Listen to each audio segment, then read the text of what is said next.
what we got today. 6G75 double overhead cam engine. Not a lot of people like these, and there's a reason why they are problematic. If you fix the potential problems, great motor. I bought this as a non-working engine, low compression apparently, so we're going to crack into pulling it apart. Inlet manifold's already off, that was done by the previous owner, so I can't show you how to do that, that's straightforward. But what the plan is, we're going to take everything off the front of the engine, the water pipes and the inlet manifold off the top, and the water pipes and the crossover pipes off the back. So let's crack into it. So I'm going to start by pulling all this timing gear down. So we need a whole heap of tools, 14s, 12s, 17. Let's get on with it.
Unless you're planning on replacing the alternator, take the alternator off with this hole bracket.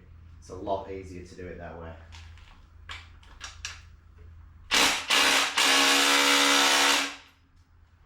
Big 17 there, very tight.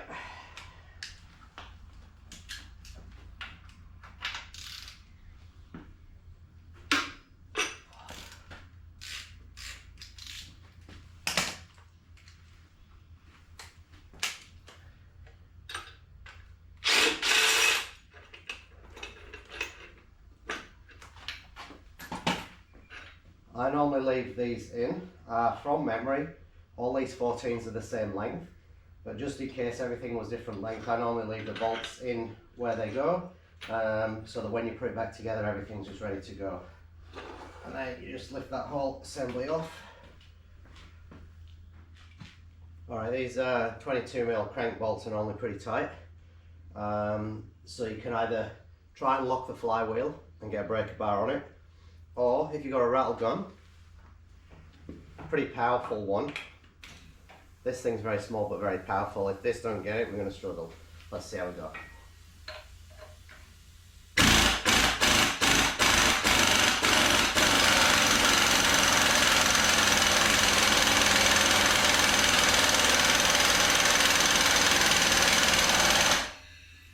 It's turning it, but very slowly. So whether the threads are bust on that, I'm not sure. I might have to go back and forth a bit with this. I won't film that. I'm just going to power my compressor up, get more air, try a bit back and forth. Alright, took a bit of toing and froing to get it out. That was horribly tight.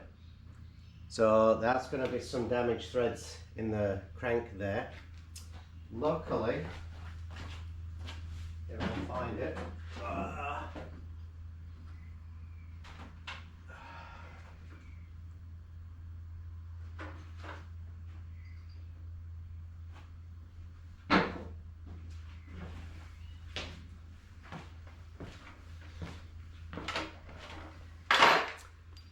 I have the correct tap for the crank bolts. So I'll be running a tap through there. So much rust and dirt inside there. Whether someone's put that in wet and it's just rusted up, I don't know, but pretty nasty in there. Also, the harmonic balancer is rusted on. What happens with these is they rust themselves onto the sprocket. So I need to try and separate that from the sprocket. I've had them before where they just won't separate and I've had to pull the sprocket off with that. The downside to that is it normally damages the tone wheel for the crank sensor. So I'm going to try and separate that. I don't know if someone's been in here before and tried to mess with this, because the bottom part of the timing cover, the plastic timing cover, is broken off.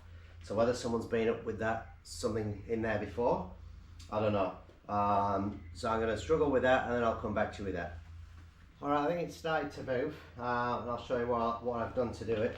So the harmonic balancer, you've got the centre piece there and then you've got the outer ring, and it's actually rubber mounted. It's like dampened.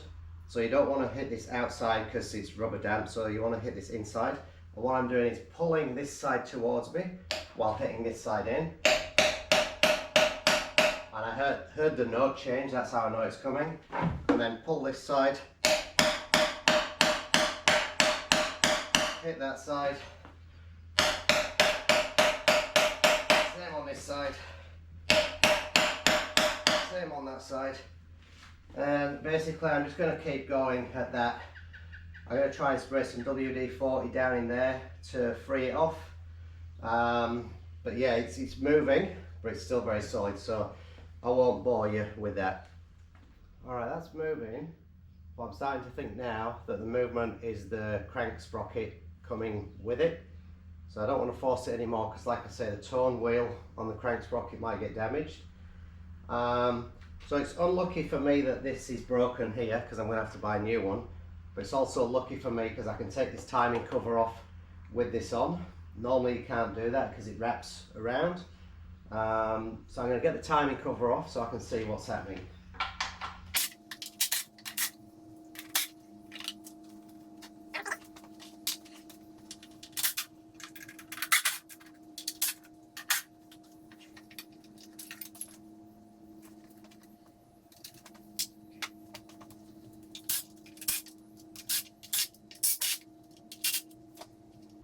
Alright, cam sensor just unhooks from it. And the crank sensor would normally, but it's got these little clipper things in. So I'm just going to try. Alright, I'm going to have to take the thermostat housing off. It's probably going to pour a load of water out.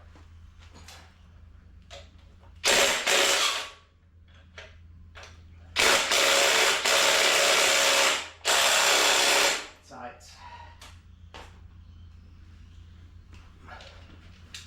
These are long bolts that go all the way through.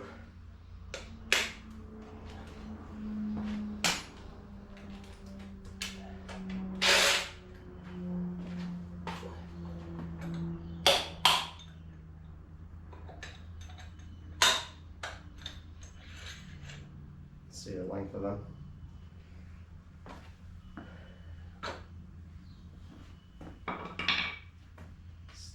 That looks relatively new. I think someone's done a lot of work to this car. It's either been very well maintained or they've been chasing issues and putting new parts in it.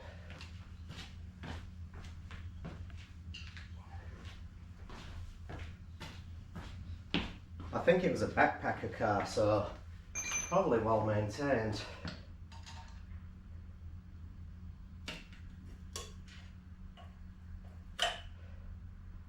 Yeah, that's pretty much brand new, is that? It's got some gunk in there, but you can tell that start is brand new. And I thought I'd get more water out of there. Must have drained it well before. Alright, let's get this timing cover off.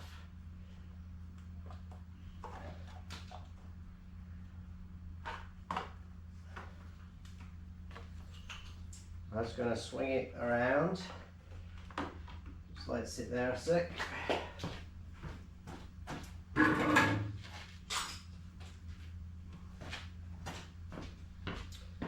I can pop these clips out for the crank sensor.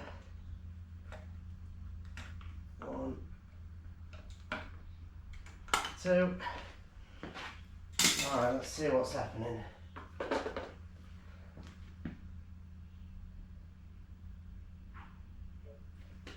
Yeah, alright. Look, if you cannot get this off any way, shape or form, maybe take the top timing covers off, maybe take a pulley off. If you're stripping the engine, it doesn't matter if you lose the timing. Basically take something off the timing to give you some slack on the belt, and with slack on the belt you can pull this out. If you do damage the tone wheel, sometimes you can put it back together. It's probably the crank sensor you want to look at not damaging, but the tone wheel is held on with 2 little pins, and sometimes you can put it all back together. There's the sprocket, tone wheel, little steel collar, and then 2 pins. Depending on what's left of that, you can put it back together. I have managed to do it before on single overhead cam version of this. But I think what I'm going to have to do is literally pull this off as one and then try and separate that. I'll drive a chisel between them, but I don't see any other way of doing it because I'm going to end up damaging this by smacking it too hard. So what I'm going to do is I'm going to pull the tensioner out for the belt and then just pull the belt off, and then that should, I can actually look, now that the cover's off, I can look to make sure the tone wheel's in, it goes like this. So I'll make sure it's in a slot and then it can slide out. So that off first. I don't need a spanner to get in there.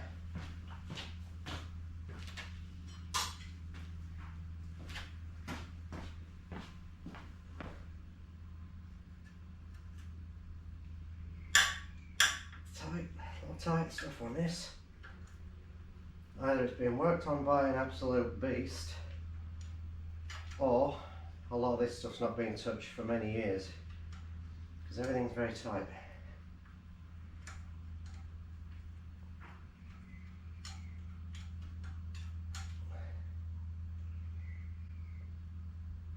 Alright, so we get that one out of the spanner, and then we should be able to reach the other one.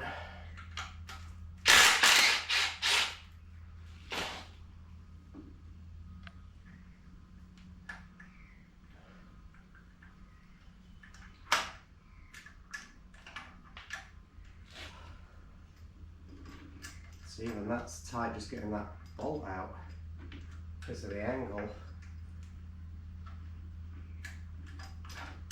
Alright, so I'm going to have to leave that there because I can't get the bolt out for that. But what I can do is take the belt off. Well, cams will often do that. If you've got valves that are half open, the valve springs will push when you release it and cause that to move. We're not going to worry about that. It's not going to, even if it springs, it's springing the valves closed, so you're not going to have any valve to piston action. So we'll time that all up later. I just need to feed this through.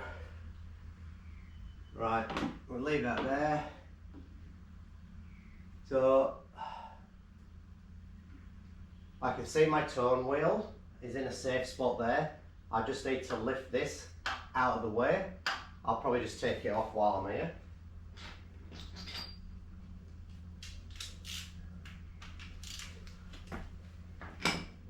This is a tensioner pulley that the hydraulic tensioner sits on.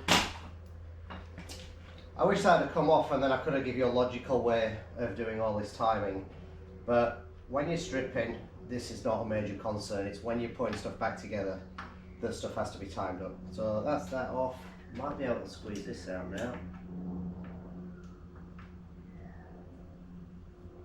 Yeah, managed to squeeze that out. So you got your tensioner, and then that pushes against that.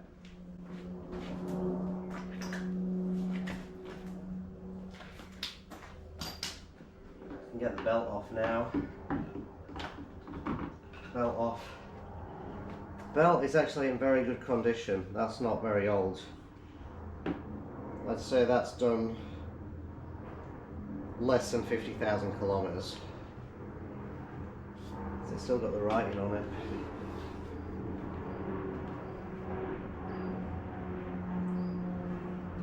Yeah, you can still see the writing just about at the gates. But yeah, definitely less than 50k on that.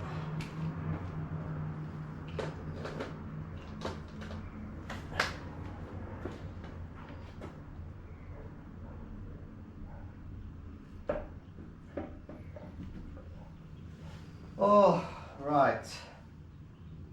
I'm going to get a rubber mallet to get on the back side of this.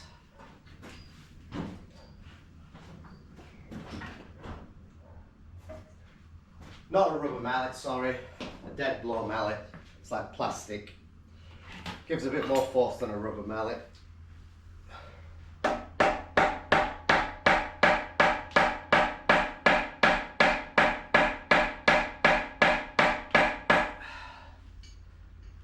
Tell you what, it's pretty solid. I might have to go in with a chisel from here. I'm going to get some WD down in there. What have I done with it? Literally, there it is.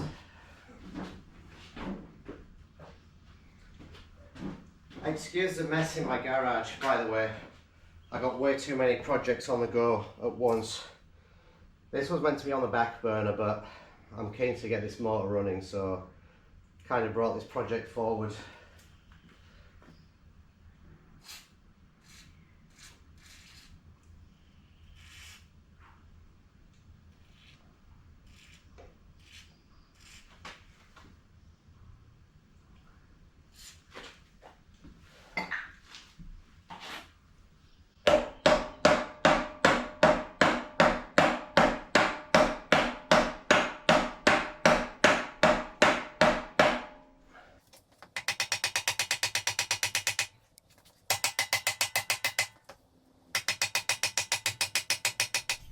Alright, I just got it off. I'd say this has definitely had water in it. Look at the state of that. So that's all repairable. It looks like the pins may be broken on that. So yeah, I'll pull that apart, see what's needed. You can actually buy, you'd have to buy the whole sprocket. You can buy the kit that is this, the pins and the steel collar. So I'm going to finish my tee off and then I'm going to tackle this. So this is another issue in itself. So I'm going to spray this up with WD. So I'm going to clean all that crap out of there.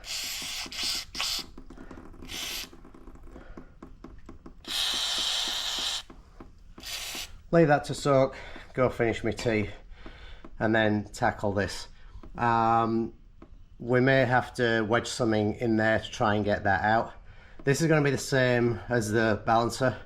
Try and wedge something to move it forward a bit, tap it back, forward, back.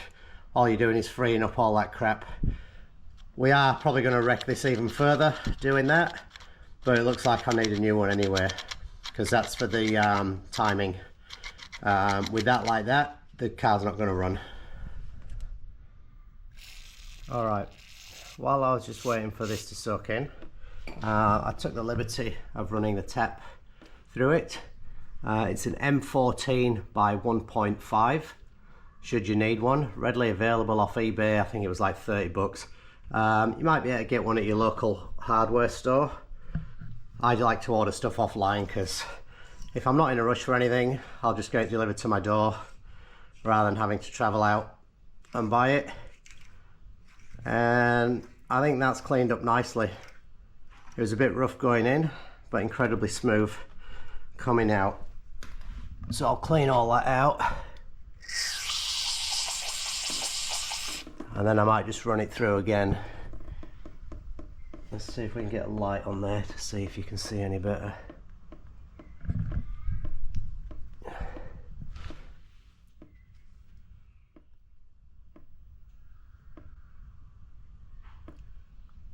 But yeah, I'd say that's salvageable. Like I say, I'll run the tap through again. I didn't run the tap all the way through because it did start to get tight, so there's a lot of debris in there. So yep, I'll run that through again and then we'll tackle this sprocket. Alright, that's been soaking for about 15 minutes now, and I just spent 30 seconds giving it a tap. So on the flat face, like don't come at an angle, you'll burr it over. So just on the flat face, like that. Watch the pin that retains that, don't damage that. But I can tell this is moving already. Basically what that does is send shock through there, breaks up all the rust. Spray a bit more WD and keep going. And I can see it's not going to come off yet, but it is. See that?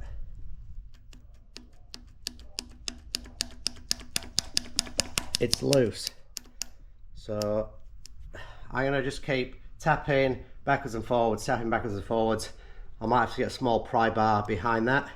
But yeah, this is a time consuming job, so I won't film that. I'll just get that off and we'll come back to you. Alright, check that out. What a mess. I don't know if I've done this or whether it was already broken. Like I said, I don't really know the history of this engine. I was told it has low compression. Well, this is what the teardown's all about. But I can clearly see that. You see the hole there for the pin? Top one, don't know if the camera will focus, it might be too close. The top one, you can see it's sheared off because part of the pin's still in there. And there, put that down, and there's the metal sleeve broken. And this is how they always break, because it's a weak point either side of the pinhole. So if we put this how it would go, so you can see on the back of the sprocket there where the pins go. That one's sheared off inside, so is that one, so I'll have to drill them out. And then we basically got that, which has a little hole there and a little hole there, which is where they always break. So like I say, I'll have to buy the kit. If I can't drill them out, which I should be able to, then I'll have to buy one of these. But generally you can buy the kit, which is that, the collar and 2 pins. Make sure you get the right one for your vehicle. I'm pretty sure the double overhead cam timing is slightly different from the single overhead cam. So that all this stuff's compatible, they're all interchangeable. And as far as I remember from a friend making this mistake, the engine will still run, but it has no power. It basically runs the timing incredibly retarded and you get no power. So make sure you get the right bits for your engine. So I'll get one of them on order and then we can crack on with the rest of it. Alright, so I'm just going to get the rest of the bits off now. I'll leave the cam sprockets on. If I wanted to take the cam sprockets off, I really should have loosened them nuts while the belt was on, because the belt holds the sprocket there, but I'll worry about that later when I do the heads. So basically I'm going to get the water pump off, cam sensor, crank sensor, and then the guide pulley for the timing belt, and then that's most of the front done. There's stuff like this little metal plate here, which is just a single 12mm bolt there. There's another plate on this side here.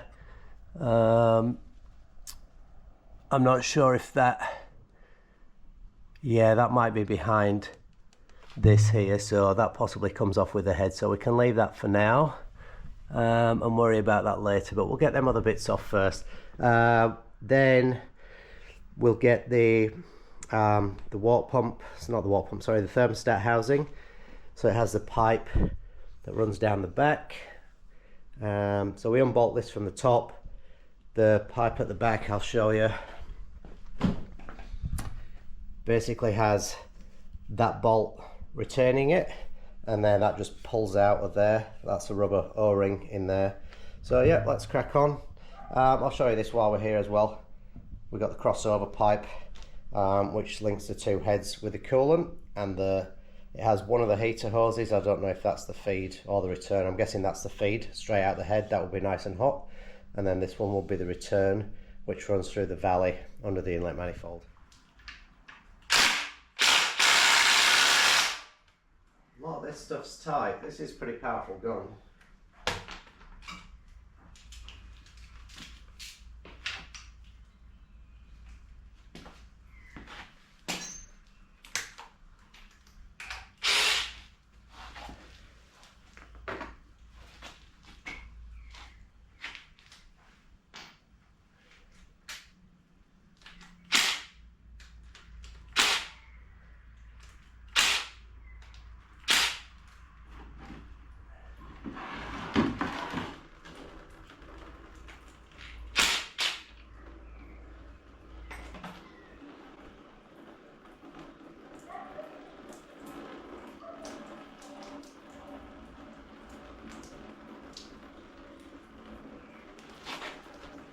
Now the water pump has a front and a back housing.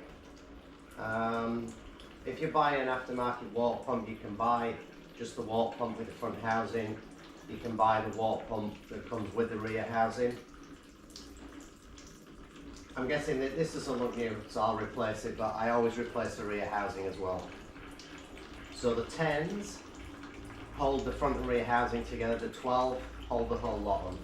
So if I just wanted to pull the front housing off, I'd do the 10s as well. But the chances of just pulling the front housing without disturbing the back housing is slim to none. So I'm just going to pull the whole thing off as one.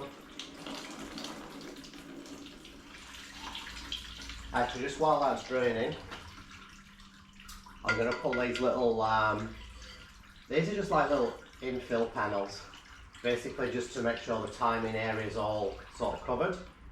So it's not going through to there. I was going to say these come off, but I've just realised that's got a bolt there and a bolt there right behind the sprockets there. So we can't get them off while the sprockets are on. So we'll take them off complete with the heads. I'll probably take the manifolds off before pulling the heads off, just to make the heads lighter to pull off. But we'll leave all this plates on. Obviously I've drained the coolant, well, I'll pull the radiator out. So if you imagine if you're doing a radiator change and changing the coolant, you've still got all this coolant in the block. Because obviously this engine's come out of the car with no cooling system attached to it. And basically you've got, so to there, where I pulled the top hose off, sorry, the bottom hose, that's where the coolant level would literally be in this engine. So we're draining it down from the block. So if you're swapping a radiator out or doing a coolant flush or something and it had some real nasty coolant in, just bear in mind what's in the block here, so you probably have to run a couple of flushes through it.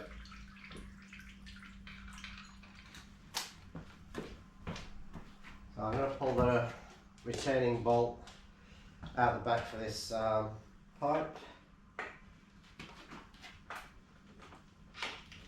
If I can get onto it.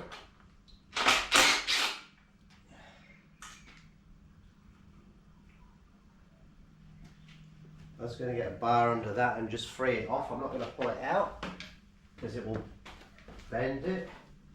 So I'm just going to try free that up a bit. Oh, that's solid. That was never leaking in a month of Sundays. That's solid in there. Alright, what we're going to have to do is take that off. There's a join here. I think we're going to have to pull that off at the front and then literally try and twist this out because that is solid.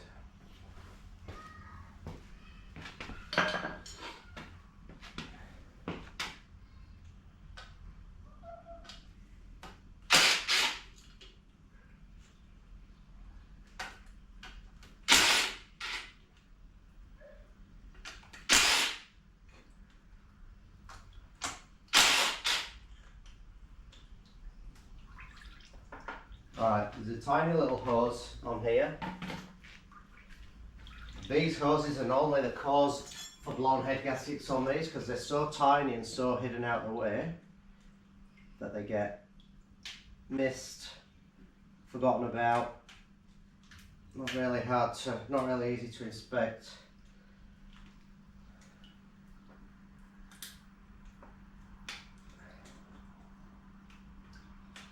Don't even know if I'm going to be able to get that clamp off without damaging it.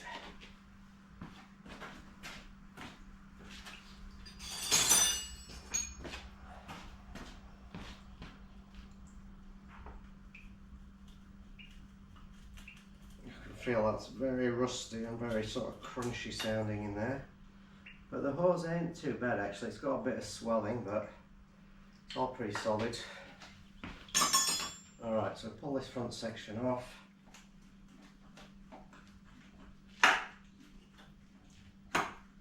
May need a bit of rubber mallet. I keep calling it a rubber mallet, it's not a rubber mallet.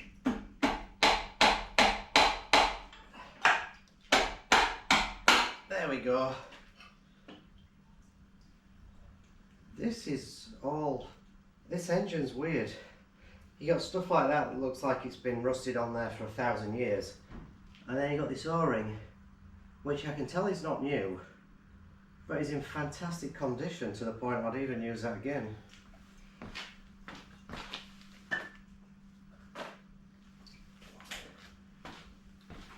Alright, so now we can try.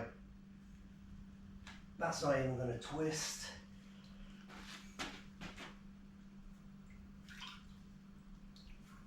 Oh, it's moving now.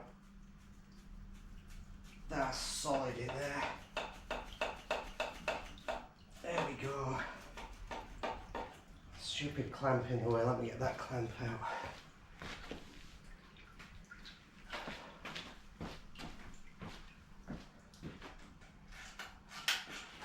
The heater hose clamp is right in the way for that. Spin that around if we can. There we go, that's around now. Okay, so interesting. That end, fantastic condition, would definitely reuse. That end, absolutely manky. And the pipe's going to need a new pipe on this. I'll show you why.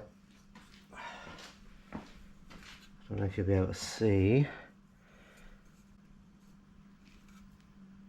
It's actually corroded out. That's probably why it was so solid in there, had so much rust in there, so we'll have to get a new one of these. They're not locally available, but you can still get them from places like Partsook, eBay, so that's another thing on the to-do list. I mean, you know, this all adds to the cost of it, but I guess this is a problem when you're dealing with a 30-year-old engine. You're going to get stuff like that.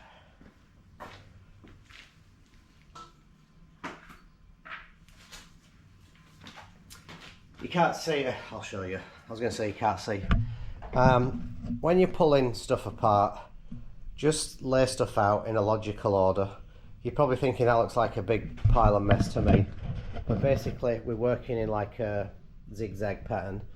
So if we're putting it back together, we're working that way, and then that way, and then that way, so that we're not missing anything. We'll put everything back in the exact opposite order of what it came off. Alright, where we're at now with this. Alright, I think this might be ready to come off, but I'm going to have to put the camera down because this has that pipe that runs under the inlet manifold. So I'm going to put the camera back down and get this water pump off.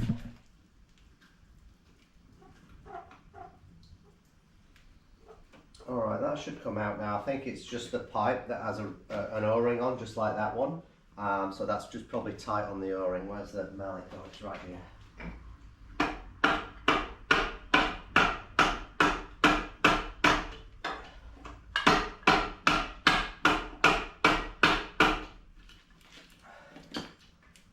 It's like it wants to come out.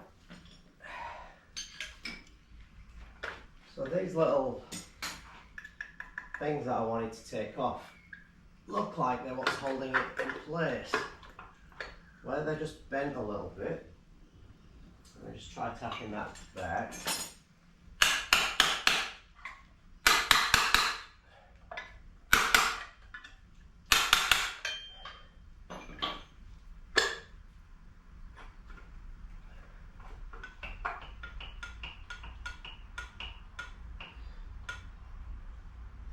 Yeah, not a fan of that. So, because if you're just doing a water pump on these, I'll tell you what, that needs separating. Why is that not? Ah, okay, rookie mistake. I see what I've done. There's the two parts do separate. So this, if you're doing a water pump on one of these, I know the single overhead cam is not like this because I stripped one of them recently. If you're in a water pump on a double overhead cam, looks like the rear housing, there's some bolts down the back there, which I'm guessing you possibly would have to take the inlet manifold off to get at, which is not ideal. So I'm going to pull this off, try and bend that bracket, and then I can straighten that and put it back on when we put everything back together. So that's what's causing us grief, that little metal bracket there.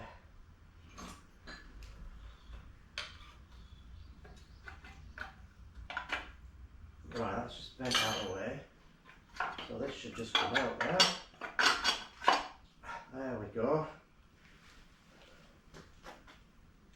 This is very different from the single overhead cam. It's a lot more complicated. Has these three bolts. So you got the back of the water pump, and then you got these three bolts here, which bolt that to the water pump, and then you got this housing which then bolts to that. Way more complicated. But yeah, I'm glad I know now. When I'm putting all this back together, I can put this on, then these on, and then put the cam sprockets on last when I'm timing it up. So that's something I need to remember, to not put them plates on till this is on.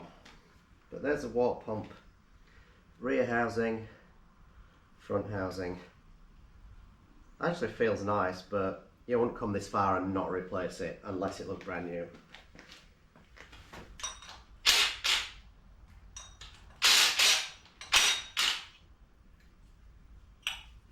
Cam sensor, looks brand new.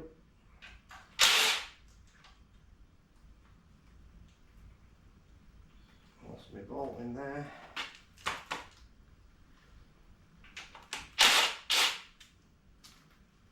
Crank sensor also looks brand new. So I'm wondering if, like I say, I might not be getting a full story on this car, but I wonder if this was a non-runner and they've replaced cam and crank sensors because it's not firing, or it's firing at the wrong time, and it could all along have been that tone wheel. So yeah, interesting, but yeah, they're brand new.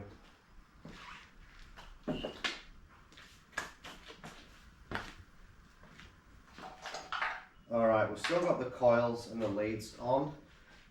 If this was a single overhead cam, they'd be long gone because of the arrangement. This runs 3 coil on plug with 3 leads around to the other side. Tell you what I am going to do while I'm here, I'm going to mark them. Like they're self-explanatory when they're in situ because of the length of them. But as soon as you take them off and you have to redo them, bit tricky. So I'm going to mark them while I'm here. There's my pen. Alright, which is number 1? I can never remember on these. It's this one. This is number 1 through this forward. So we got 1, 3, and 5. Which means on the coils we've got 2, 4, and 6.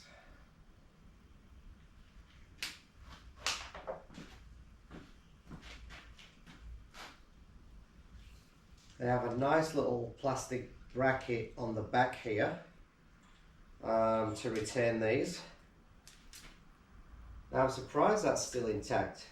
They're normally destroyed with heat, but that's still in one piece. So I'll try and unhook these from it without destroying it. And yeah, looks like we may have a good usable bracket. Alright, coils and leads. Alright, so we can tackle all this stuff on the back now.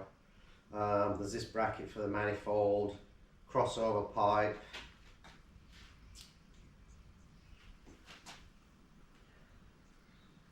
Oh, this is the coolant pipe, the other coolant pipe that goes down the centre, and also the inlet manifold here. Alright, I think I might pull the inlet off first, that's pretty easy to do.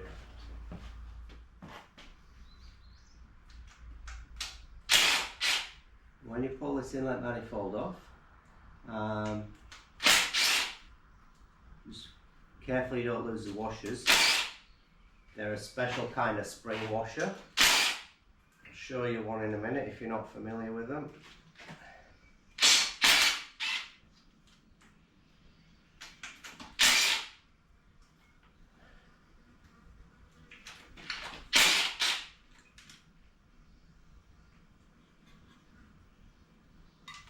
Oops, gone in the water.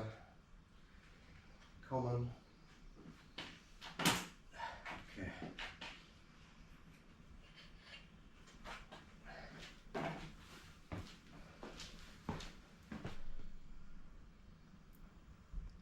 That's the washers.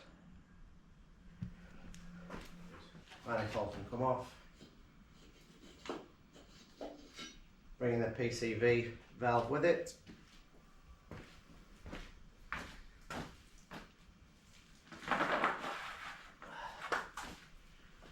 Alright, they've got a knock sensor on these.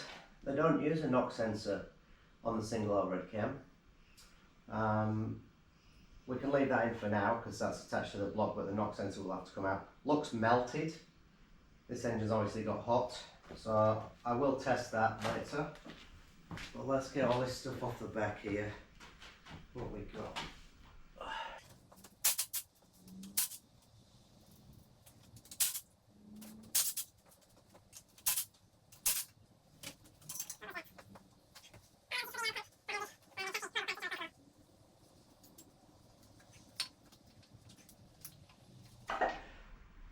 Alright, crossover pipe, and then we've just got this other hose that runs down the centre. Actually, that needs a 10.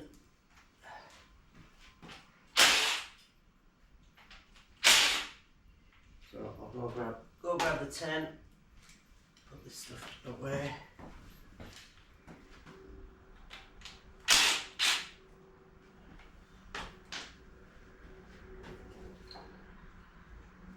So this, I didn't strip this, but from memory this hose goes up to the throttle body heater. There's a lot of rust in there. I hope it's just surface rust. Looks like that's been filled with water, nice big daddy long legs. So that's the one that goes through into the back of the water pump housing. Still full of water, of course. Pouring everywhere. Alright, so we got a couple of these tiny little hoses which are absolutely horrible. I'm going to replace them whether it needs them or not, because when these leak it's a massive job to get in and fix them, so you want to make sure they're good from the get-go. So it's a 10 on there.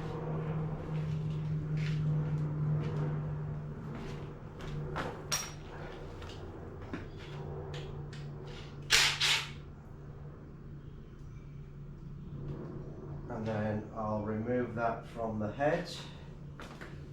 I'm going to go get some different pliers.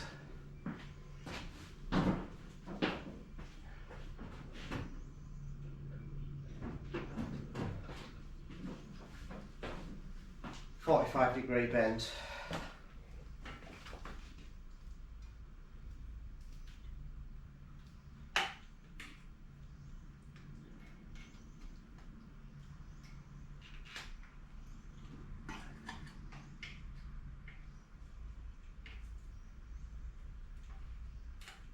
Alright, that one came off relatively easy. Get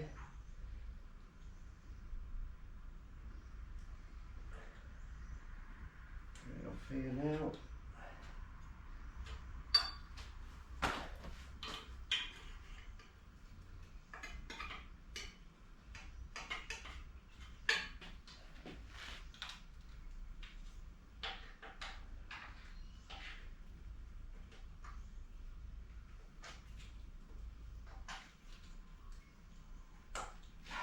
Also relatively easy. That's not rusty, which is good.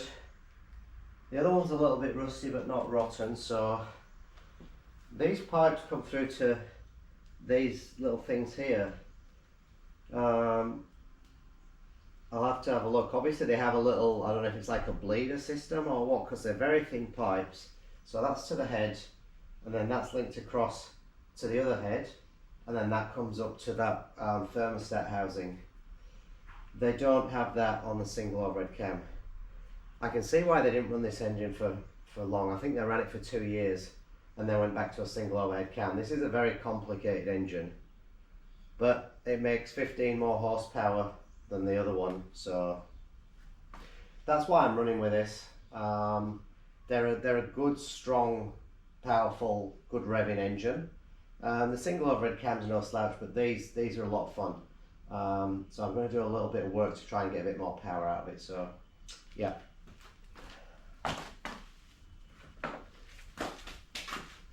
All right, we're at a stage now where the heads are completely separate. So let's pull the rocker covers off. This is going to be the big reveal to see how terrible this engine is when we look inside this rocker cover.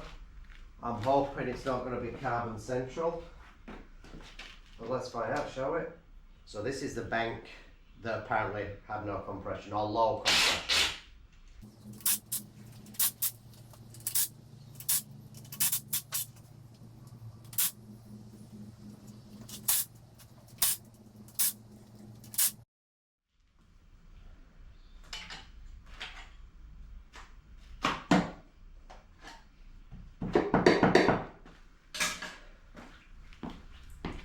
Moment of truth. Jeez, really stuck on that gasket at the back there.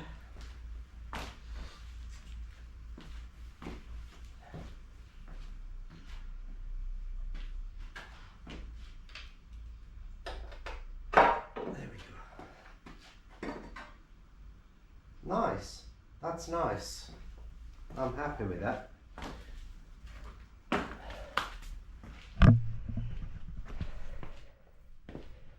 Gold, not black. Very, very nice. All the cam lobes look nice. So yeah, yeah, this is the rust I was talking about. I mean, that's pretty bad, and that's the engine block. I'm going to scrape all that off, put some kind of treatment on it. And like I say, I hope that's just surface rust where the paint's come off, because last thing you want is a massive coolant leak on your car because your block's cracked. Alright, I'll pull the rocker cover on the other side and then we'll get a head off. Alright, so 10mm Allen key for the head bolts. Just going to go around and crack them all. Actually, gonna get filthy. I'm filthy anyway. Crack them all. Working from outside in.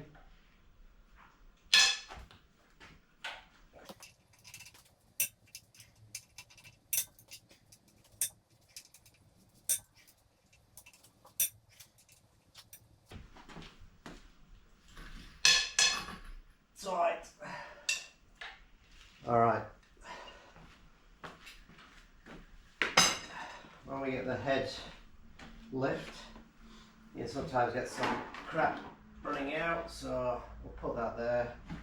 See if we can try catch anything that comes out. Might not come out.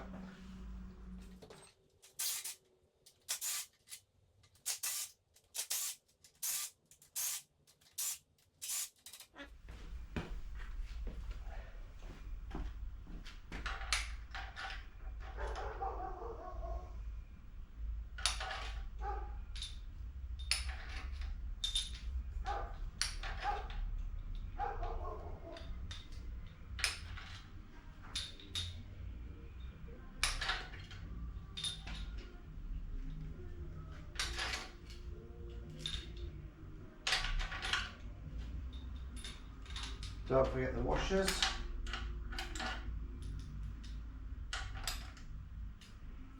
And these washers do go on a certain way. Flat side down, rounded side up. Last engine I pulled apart, they were very random. Some were some way, some were the other.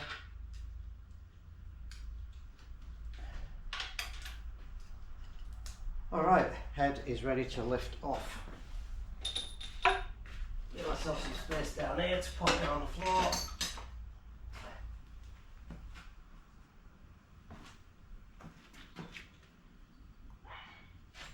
Alright, I need a bit of assistance.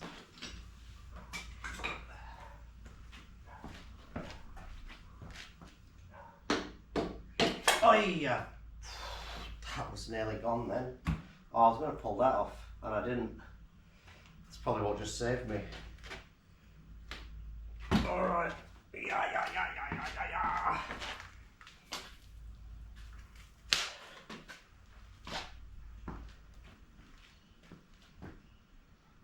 Well, there's lots of oil in here, but that was me. It had no spark plugs in and the cylinders were open, so I squirted a lot of oil in there just to stop the balls from rusting over. So let's get that out.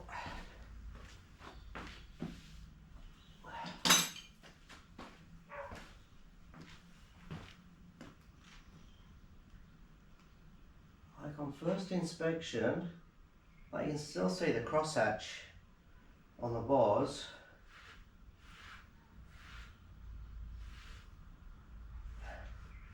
So it doesn't look like any sort of broken piston rings or anything. So who knows? Who knows? I'll just clean the oil out of here and then I'll show you what we're dealing with.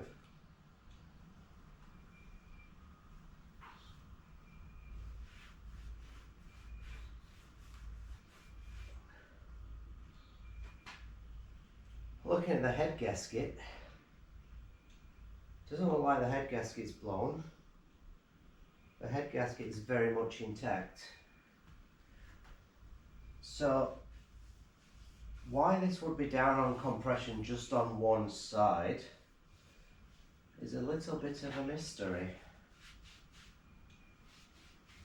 Because you'd think if it was worn rings, it would be that side also. Alright, I'll give you a look in there. Where's my torch gun? Oh.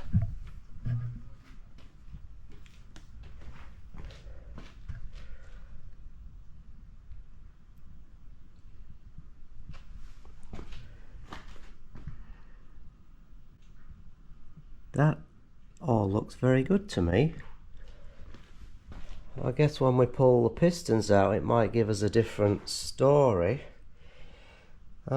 Let's just flip this head upside down. I'm just going to put the camera down just to see if we've got any bent valves on this head. Alright, so I've just pulled the exhaust manifold off and flipped it upside down. Doesn't look like there's any bent valves because all the valves are closed.